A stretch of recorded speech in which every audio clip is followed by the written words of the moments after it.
வெள்ளம் மற்றும் நிலச்சரிவால் கடுமையாக பாதிக்கப்பட்ட ஹிமாச்சல பிரதேசத்தில் வெள்ள பாதிப்புகளை பிரதமர் மோடி ஹெலிகாப்டர் மூலமாக ஆய்வு செய்து வருகிறார். அது தொடர்பான காட்சிகளை தற்பொழுது நாம் பார்த்து வருகிறோம்.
இது தொடர்பான கூடுதல் விவரங்களோடு இணைப்பில் இருக்கிறார் எமது மூத்த துணை ஆசிரியர் ஜோ மகேஸ்வரன்.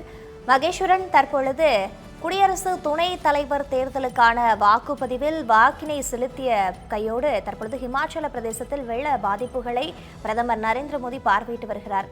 இந்த ஆய்வு தொடர்பான விவரங்கள் என்னவாக இருக்கின்றன? வட மாநிலங்கள் குறிப்பாக ஹிமாச்சல் பிரதேசம், டெல்லி, ஜார்க்கண்ட் உள்ளிட்ட மாநிலங்கள்ல கடந்த சில நாட்களாகவே தொடர்ந்து பெய்து வருகின்ற கனமழையினால் பெரும் பாதிப்பு. பல இடங்கள்ல நிலச்சரிவு ஏற்பட்டிருக்கு. நிறைய இடங்கள்ல வெள்ளங்கள் சூழ்ந்து பொதுமக்கள் இயல்பு வாழ்க்கை பெரிதும் பாதிக்கப்பட்டிருக்க சூழல்ல இமாச்சல் பிரதேசத்துல ரொம்ப அதிகமான பாதிப்புகள் இருக்கு. அதை தற்பொழுது ஹெலிகாப்டர் மூலமாக இந்த வெள்ள சேதம், இயற்கை பேரிடர் ஏற்பட்ட பகுதிகளில் பிரதமர் இப்ப ஆய்வு மேற்கொண்டு வருகிறார். இதை தொடர்ந்து அங்க இருக்கிற தேசிய பேரிடர் மீட்பு படை, மாநில பேரிடர் மீட்பு படை, தீயணைப்பு மற்றும் மீட்பு படைத்துறை, இந்த மீட்பு மற்றும் நிவாரண பணிகள்ல ஈடுபட்டு இருக்கிற மாநில அரசு துறை அதிகாரிகள் மற்றும் அரசு துறை ஊழியர்கள் எல்லோரும் சேர்ந்து ஒரு ஆலோசனையும் நடத்த இருக்கிறாரு. இப்ப இந்த இமாச்சல பிரதேசோட நிலச்சரிவு தான் நிறைய இடங்கள்ல தொடர்ந்து பெய்துகிட்டு இருந்த கனமழை தான் அதுக்கு மிக முக்கியமான காரணமா சொல்றாங்க.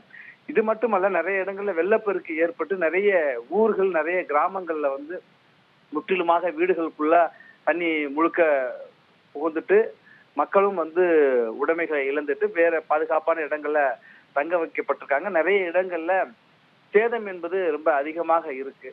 இதை உடனடியாக அந்த சேதத்தை பார்வையிட்டு மத்திய அரசும் அதிக